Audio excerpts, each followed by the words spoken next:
தினமொரு வசனம். ஓசியா 4வது அதிகாரம் 10வது வசனம்.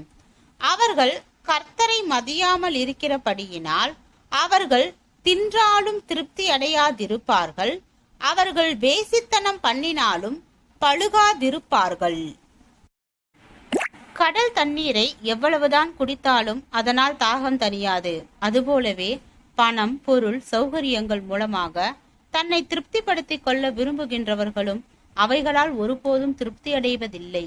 ஏனென்றால் மனிதன் தேவ உறவினை தவிர வேறெதானாலும் முழுமையான திருப்தியை அடைய இயலாத இயற்கையுடையவன்.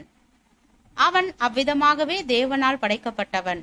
தேவ உறவையும் அன்பையும் தனக்குள் அவன் அனுபவிக்கும் வரை உண்மையான நிறைவினை அவன் காண இயலாது.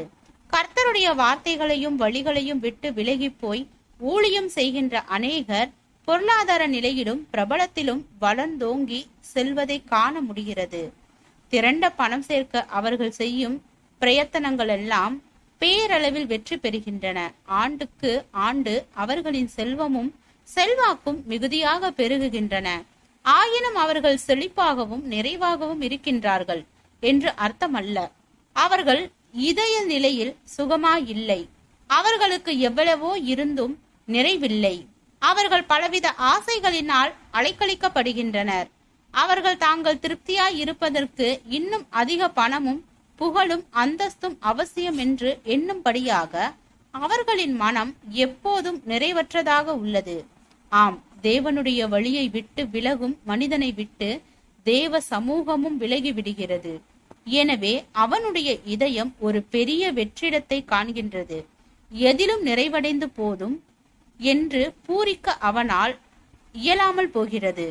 எனவேதான் அவன் பணம், பொருள், புகழ் என்று அதிவேகமாக ஓடுகின்றான்.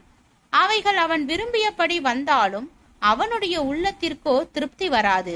அதிக பணம், பொருள் தேடுதல் மனிதனின் இதய நிறைவின்மைக்கும் ஆத்தும அமைதியின்மைக்கும் தெளிவான அடையாளங்களாக விளங்குகின்றன.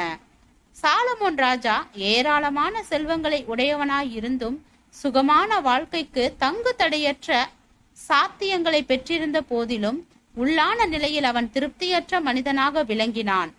ஏனென்றால் தேவ ஐக்கியம் என்ற மகிமையின் செல்வத்தை அவன் சரியாக தேடவில்லை. ஜெபம். தேவனுக்கு ஸ்தோத்திரம்.